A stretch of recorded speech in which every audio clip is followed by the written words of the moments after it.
Hi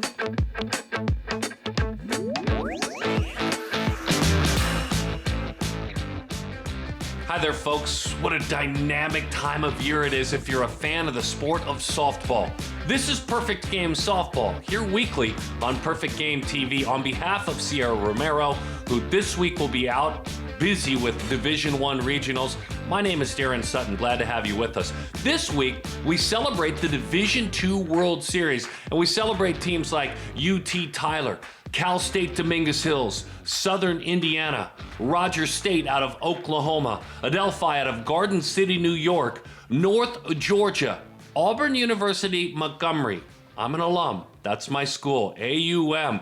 Excellent job. Congratulations. And Seton Hill. And on this show, as we celebrate the Division II World Series being played in Denver, they'll crown a champion on May 30th or the 31st. We'll have two very special guests who are going to the Division II Softball World Series for the first time ever. Out of Oklahoma, Claremore, Oklahoma, the head coach of Rogers State, Andrea Vaughan, will join us. Again, first trip to the Division II World Series. And out of Cal State, Dominguez Hills, I'm a little biased at times as a Californian, their head coach, Jim Maier, who's been to Supers 4 times, but has never been to the biggest of dances. His team is going. The veteran of, as he'll share with us, nearly 4 decades in the sport. He is taking Cal State Dominguez Hills to Denver and the Division II World Series. That's our show. We celebrate the level and introduce you, by the way, to the very best at the D2 level. You want to know how good it is? Listen to the coaches and their answers as they, with pride, describe their level of softball. This is Perfect Game Softball on Perfect Game TV. Here we go. We welcome you back to Perfect Game Softball on Perfect Game TV. And as I told you coming on the air, a celebration of the Division II World Series. And on this show, 2 programs that are going for the very, very first time. And that's, gosh, having recall going through it as a baseball player at the NAIA World Series, there's nothing like it. And Rogers State, the Hillcats, Claremore, Oklahoma, that's about a half hour with no traffic outside of Tulsa to the northeast.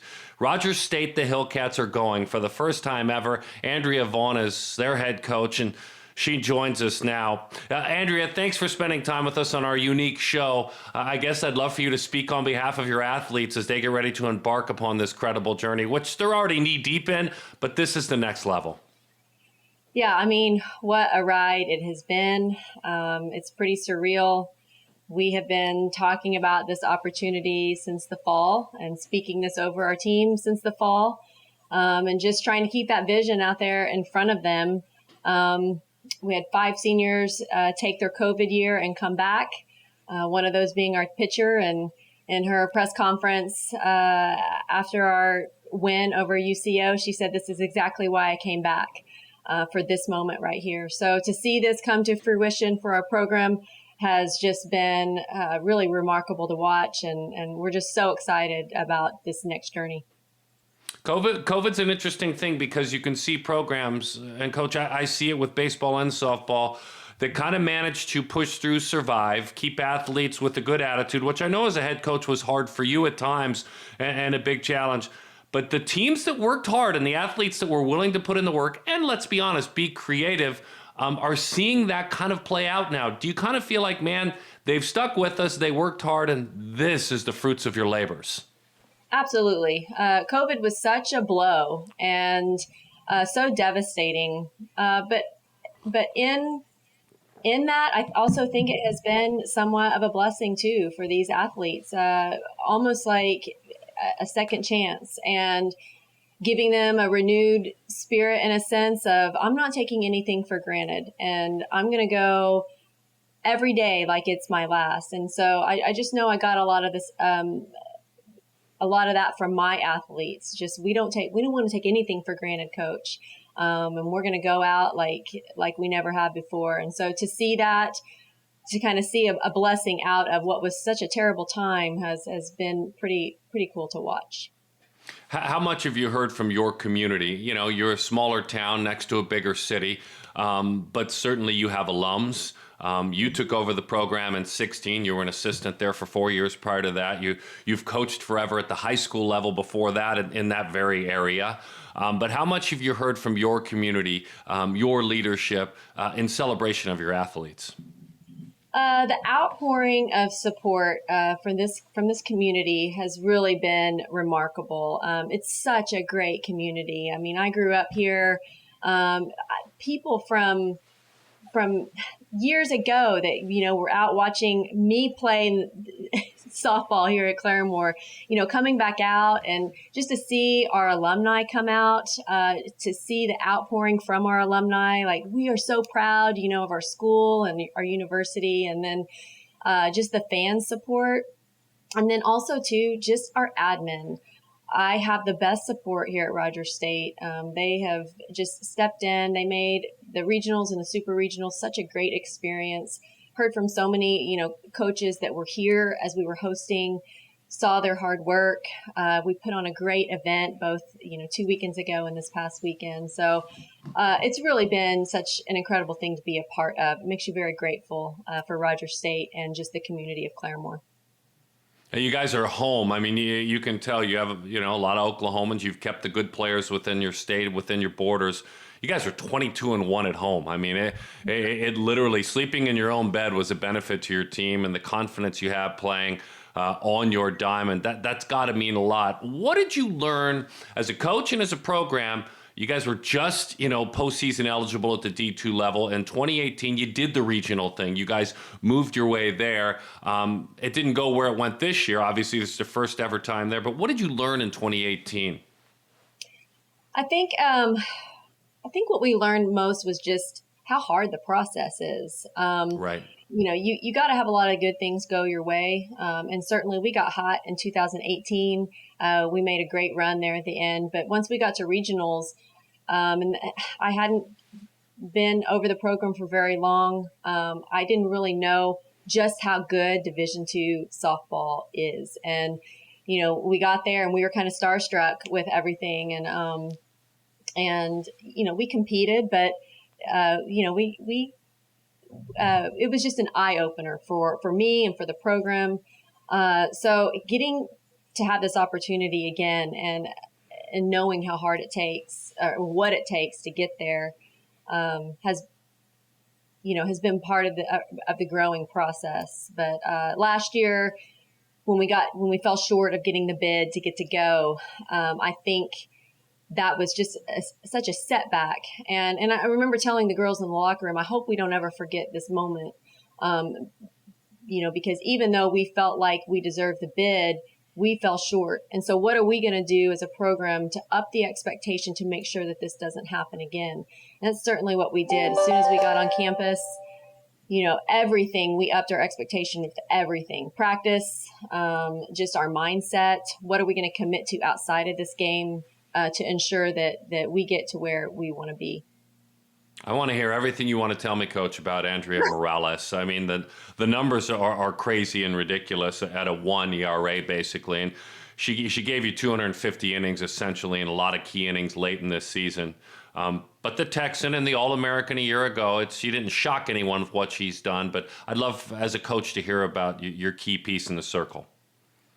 Well, Andrea Morales is such a special pitcher, and I don't think people really understand just how good she is until you watch her in person, in action. I've heard so many coaches say that about her. Yes, her stats are really great, but as a coach, as an opposing coach, and fans that come and watch her, they don't really realize just how special she is until they see her in person. And so I think what I've said most about her over this, journey postseason, when people ask me about her, is just the longevity of success that she has had. It's really easy to come in, have a great freshman year, even have a great sophomore year. But as teams start to scout you and to try and figure out everything that they need to do to be able to beat you, and how she has worked so hard to perfect her craft. She started off with just a rise ball, and she was only a rise ball pitcher. And I said, we got to get one more pitch in your arsenal at least. And so we developed a curveball.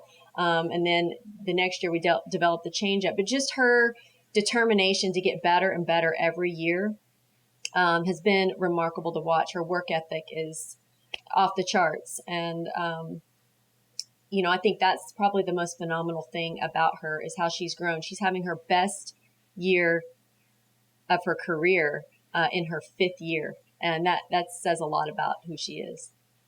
And then, you do something very interesting with your team, and this is just one person looking at things, statistically anyway. But you guys played not just good defense, crazy good defense, and it has to make it for all your pitchers. Michaela Hillman, who works alongside Andrea in the circle, but that's got to make it kind of a mindset for your pitchers. Sure, I love missing bats. Everyone loves missing bats. That's a dream, but you're not going to miss, 3 bats per inning. And how nice to look behind you. You're 5th in the country in fielding percentage. Talk to me kind of about the attitude, the confidence, the preparation that goes into being not just a good defensive team coach, but an elite defensive team. Well, I think it starts with how you approach practice. Every day when we show up, my expectation is as an infielder, as an outfielder, I want you to be perfect. Are you going to be perfect all the time? No, but that's our goal, to field every ground ball with precision, with great footwork, and to not make any errors and to have that approach to practice. We do a lot of live situations, live off the bat. And I think that makes a big difference. We do a lot of visualization as well. Seeing yourself make that play in a pressure situation over and over and over again. But I think definitely as a pitcher in the circle, to know you have that kind of defense behind you, it's got to help you relax a little bit. I had this exact conversation with Andrea after the final game against UCO. She had 0 strikeouts, and I don't think that she's ever gone a game where she's had 0 strikeouts, and that's not an exaggeration. And I said, I'm almost glad that this happened. I said, I know that sounds weird, but I'm almost glad this happened because it shows you that you don't have to strike everyone out. I mean, you're talking to a kid that has double-digit strikeouts most games, and she puts a lot of pressure on herself to carry their team in that way. And I said, you don't have to do that. Allow your defense to work. This is a perfect example of you just need to be good enough. And I think her seeing that and seeing our offense come alive, and then the great defensive plays we made behind her is going to help her going into this next phase. You said something very interesting that I want to double back to you, and you were referring 2018 when you said it was an eye-opener just how good the highest level of D2 softball is, right? Expound upon that. How good is it? Because there are professional softball levels, and we hope over the next decade or two, there's even higher compensation and there's more options. That being said, to me, I'm feeling like, especially through COVID with the sport of softball, we're seeing more and more athletes go exactly where they want to go. I mean, there are the Power 5 lures at times, but athletes in your sport in softball feel like they're going exactly where they want to go. So with that in mind, explain how good D2 softball is from your perspective. Well, I think your high-level D2 teams, there's such a hype around Division I. I think Division I is great. I think Division II is great. The thing I love about Division II is, you take, for example, Andrea Morales, who had the opportunity to go play Division I. She had a lot of Division I offers. She chose Division II. She wants to be a doctor. She's going to be accepted into med school, and she's able to do that at the Division II level. She's a 4.0 student. So she also has high goals, for what she wants to do in the next phase of her life. And I believe that D2, there's a place for that. And there's a lot of Division I athletes that choose the D2 level because of that. So, as much hype as there is around Division I, there are a lot of Division II players that had the opportunity that could go play Division I, and they choose the Division II route. So I think it's great. What an amazing answer. Thank you so much for your time. Best of luck in that journey. You did it as a player at the NCAA World Series. Now you're going back with your athletes. I'm guessing it's way better to see it through their eyes. Enjoy it. Congratulations to your program at Rogers State. Go Hillcats. Thank you so much. Thank you for having me. Celebrating the Division II World Series, and a couple of great programs are representing for the very first time. When we come back, we're heading out to California. Cal State Dominguez Hills. A storied program, but the first time ever they've been to the great event this year in Denver. Glad to have you with us on Perfect Game Softball. This is Perfect Game TV. Well, as we told you on the last segment, this is a celebration of the Division II World Series, and another team, a storied team, and I'm kind of biased as a Southern California guy, Cal State Dominguez Hills from out in California, but they're going for the first time ever, and Jim Maier is their head coach. 30 plus years he's given to the sport, 16 plus years with this program. And Jim, you've taken them, you've gotten them there. You've had your 4 journeys to regionals and supers. Now you're going to the end of it all, the World Series. Congratulations, and thanks for spending time with us. Well, thank you. It's great to be with you guys. Well, what have the last couple of days been like as you've reflected? I know you're getting ready. I know how coaches are wired. But have you smelled the roses at all? You're a few years older. You're not a kid. You understand what it's like as you get a little older to smell the roses. How much do you appreciate your team? How much do you appreciate your staff when you get to these moments? Well, big time, because we've been at the brink of this 4 or 5 times in my career in the super regional and lost every one of them, and we finally broke through this year with the victory and winning the West region. Staff is excited. Girls are super excited, and I've gotten some good advice from a lot of coaching colleagues that just tell me that keep it loose, enjoy it because it goes so quickly, and just have a lot of fun with it. So I think that's where we're at. We have our last practice today, and then we take off for Denver tomorrow morning. So we're super juiced, super pumped, and I think the main thing is to really enjoy it because it's been a career-long waiting period. So let's enjoy it.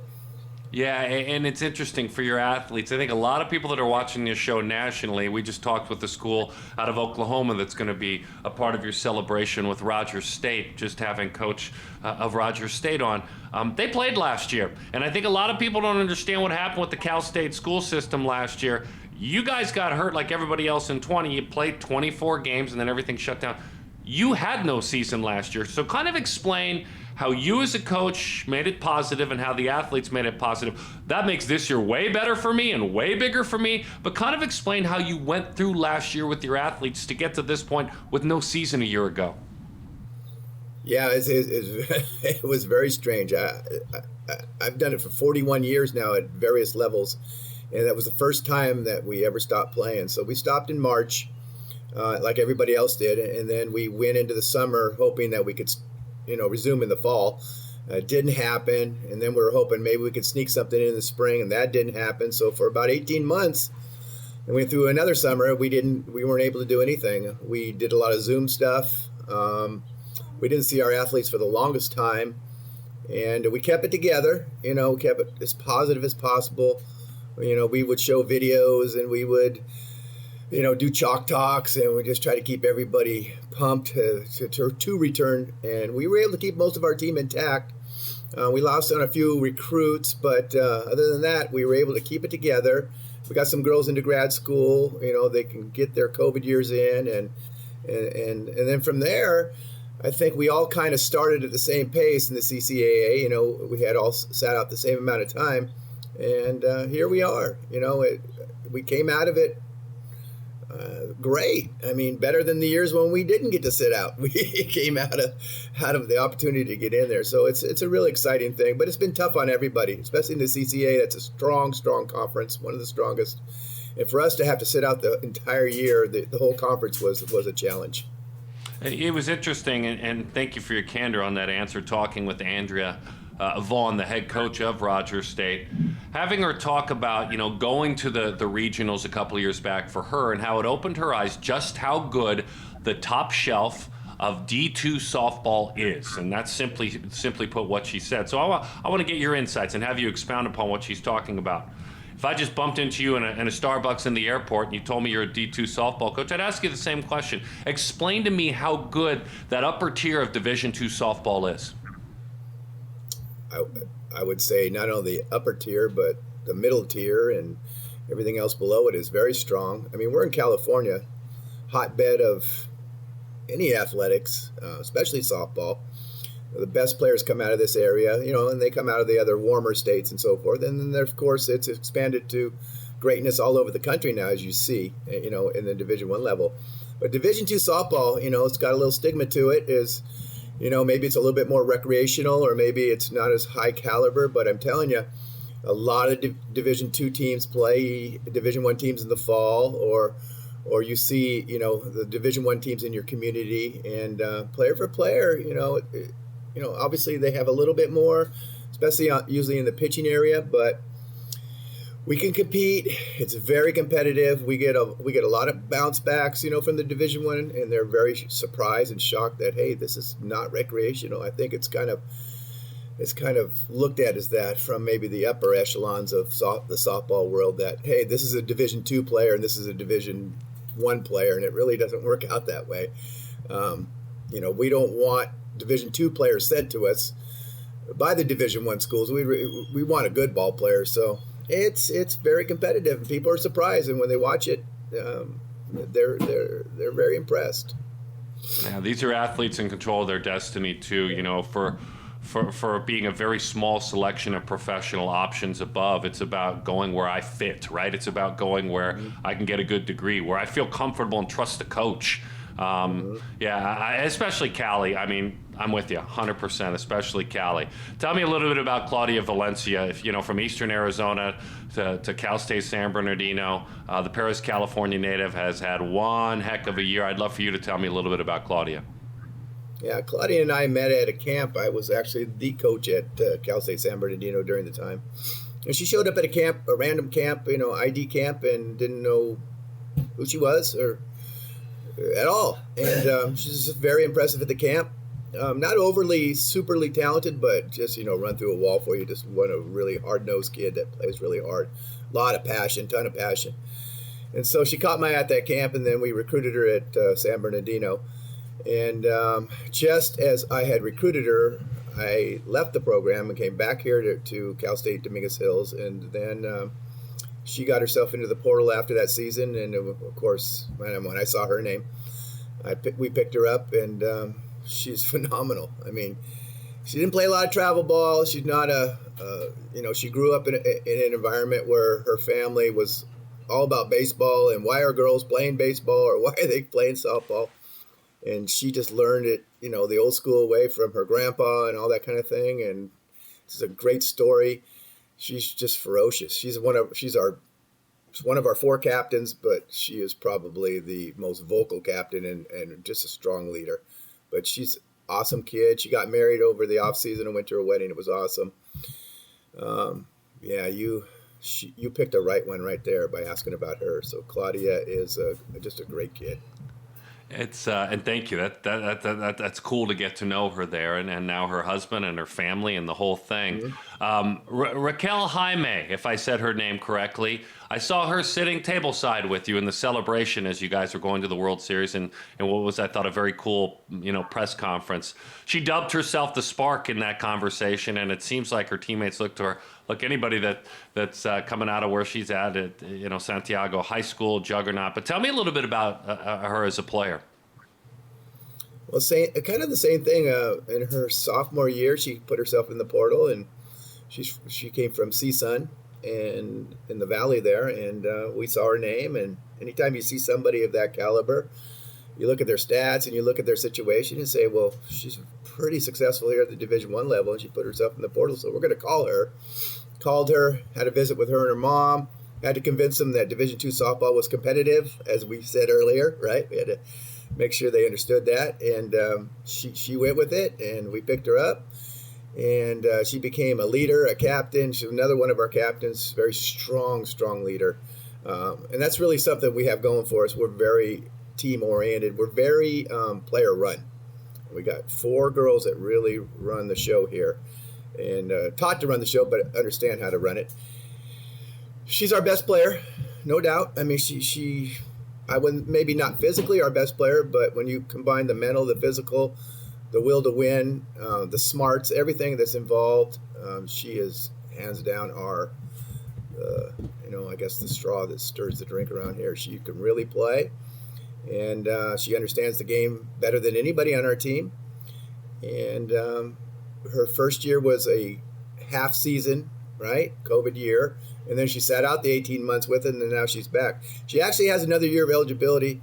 We're begging her to come back, but she's going to go into nursing school, which is even better than what we can offer her.